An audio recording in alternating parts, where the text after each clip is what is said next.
Si.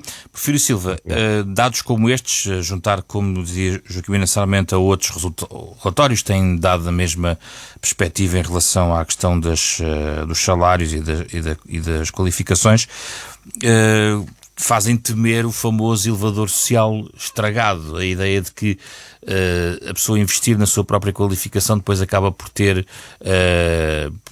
vantagens, e existem algumas vantagens que elas também existem, uma vez, nomeadamente a questão da probabilidade de encontrar emprego é maior para quem tem mais qualificações. Em primeiro lugar, boa tarde a ambos. Um abraço especial para o Joaquim Miranda Sarmento, que hoje não está aqui connosco. Este estudo é um estudo muito interessante que, como disse o Joaquim Miranda Sarmento, vem na linha de outros estudos que temos tido ao longo do tempo. Eu acho que é importante dizer uma coisa respondendo diretamente à sua questão. Estudar compensa e continua a compensar. Falámos aqui num programa anterior que o prémio à qualificação está um pouco degradado, ou seja, essa diferença já foi mais potente, mas ainda compensa estudar.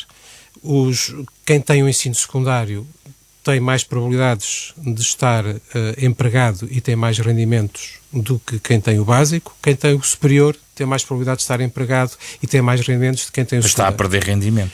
Não, o que dissemos é que o prémio à qualificação decresceu nos últimos tempos. Há vários fatores para isso, mas importa continuar a dizer que estudar compensa, qualificar-se compensa. É muito importante não hesitar nesta mensagem. Aliás, eu permito-me até aqui apontar uma questão ao nosso colega de painel, porque estas políticas precisam de continuidade e nós não podemos, de vez em quando, por razões conjunturais, mudar de discurso. Por exemplo, o PSD, quando se decidiu o alargamento da escolaridade obrigatória para o 12º ano, absteve-se. Quer dizer, não percebeu que realmente havia ali uma questão estrutural. Hoje já ninguém discute isso. Imagine que não tínhamos conseguido fazer isso. Estávamos agora aonde? O último governo do PSD quase destruiu a educação de adultos. Por preconceito ideológico. Portanto, nós temos, ainda bem que hoje o país tem a consciência... Mas quando o PS foi para o governo também mudou a política educativa de Nuno Crato. Depois mudou coisas como essa. Foi reconstruir a educação de adultos que o PS tinha destruído. Quer dizer, nós não podemos continuar coisas que estão erradas. Felizmente hoje não há ninguém que diga que a educação de adultos já não é precisa. E, portanto, a continuidade de certas políticas é importante. Isto é um ponto. O outro ponto é, este relatório confirma algumas outras coisas que já sabíamos e nós também temos que saber escolher para quem é que falamos em termos de diálogo social, para sabermos como é que damos a volta aos problemas. Este relatório volta a lembrar uma coisa muito preocupante. É que nós, quando falamos, por exemplo, de produtividade, tendemos a pensar nos trabalhadores. Ok, os trabalhadores tinham que ser mais produtivos. Mas nós temos um problema com os próprios empregadores e com os próprios gestores. Este relatório lembra que Portugal é o país que tem o maior número, a maior percentagem de empregadores e gestores sem o ensino secundário sequer. Nós voltamos a insistir num ponto e que é a média de qualificações dos empregadores é mais baixa do que a média de qualificações dos trabalhadores. Ora, na realidade, é claro que a produtividade também tem que contar com os esforços dos trabalhadores, mas como o Joaquim Miranda Sarmento acabou de dizer, fatores como gestão e inovação, que são centrais na transformação das empresas no sentido da maior produtividade, estão na mão de quem decide ao nível direto e isso é um ponto muito importante.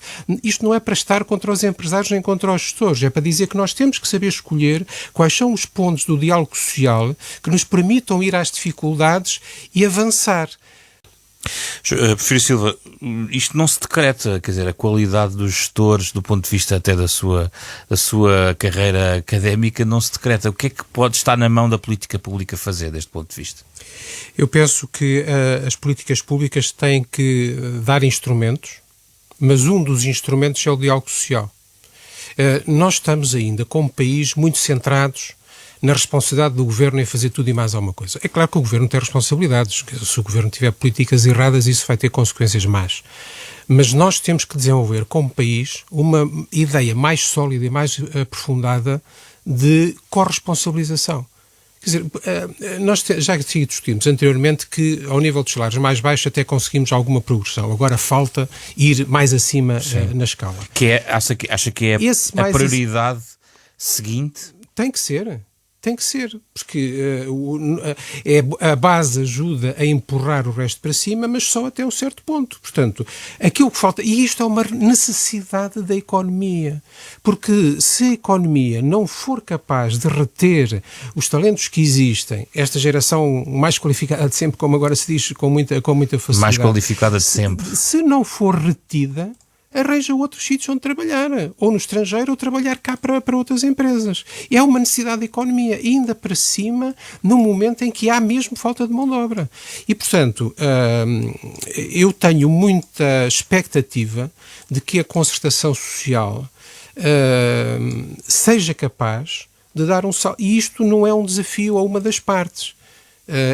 Os empregadores têm que fazer um esforço, os trabalhadores também têm que fazer um esforço, as organizações de um lado e do outro. É preciso, porque se nós não fazemos conjuntamente um esforço para transformar a situação, nunca vamos sair da mediania, porque a distribuição não pode ficar para depois da criação da riqueza, mas também não é possível distribuir a riqueza que não se cria. Temos que juntar essas duas coisas. Destas últimas semanas. Porfírio Silva, como é que se compreende esta posição do Primeiro-Ministro antes do presidente Macron, de Olaf Scholz e Mário Draghi chegarem a Kiev? O Primeiro-Ministro deu uma entrevista ao Financial Times, onde sublinhava exatamente esta ideia de que, o Estatuto só por si a Ucrânia não deve colocar demasiadas expectativas, ou não devem ser criadas falsas expectativas em relação a essa questão. É muito mais importante haver uma ajuda específica e até de emergência. E depois...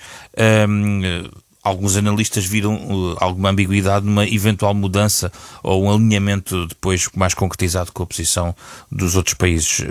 Porquê que António Costa fez isto? Vamos ver uma coisa, eu concordo com o ponto de partida daquilo que disse o Joaquim Miranda Sarmento. A decisão que provavelmente o Conselho Europeu vai tomar de admitir a Ucrânia como país candidato é basicamente uma mensagem à Rússia. E a mensagem é: o agressor não pode ser premiado. Não pode haver um prémio à invasão. Essa é fundamentalmente a mensagem. E por essa razão, provavelmente não era possível fazer diferente neste momento. Agora, e este é o ponto em que eu discordo da análise do Joaquim Miranda Sarmento, e acho que era importante pensar isto numa perspectiva de Estado mais a longo prazo, há uma outra maneira da Rússia ganhar com esta guerra. É se esta guerra conseguir desorientar a União Europeia, se esta guerra conseguir quebrar a coesão da União Europeia, se esta guerra conseguir com que se enfraqueçam as instituições, se desrespeite o acervo comunitário, se ponham procedimentos ad hoc em vez das regras consolidadas ao longo de décadas, isso é perturbar o funcionamento da União Europeia, é afetar a coesão da União Europeia, e se isso acontecer, isso já é um prémio à Rússia. E, portanto, nós temos que dar os sinais à Rússia de que ela não pode ter um prémio pela sua invasão, mas também não pode ter o prémio de perturbar o funcionamento da União Europeia e transformar a União Europeia numa associação ad hoc que decide hoje... Mas aqui os líderes vão afirmar a unidade em torno desta decisão. Com certeza. Aquilo que António Costa fez foi, como outros tinham feito antes, uma reflexão sobre o caminho que temos que seguir. E é óbvio que há que apoiar a Ucrânia no sentido,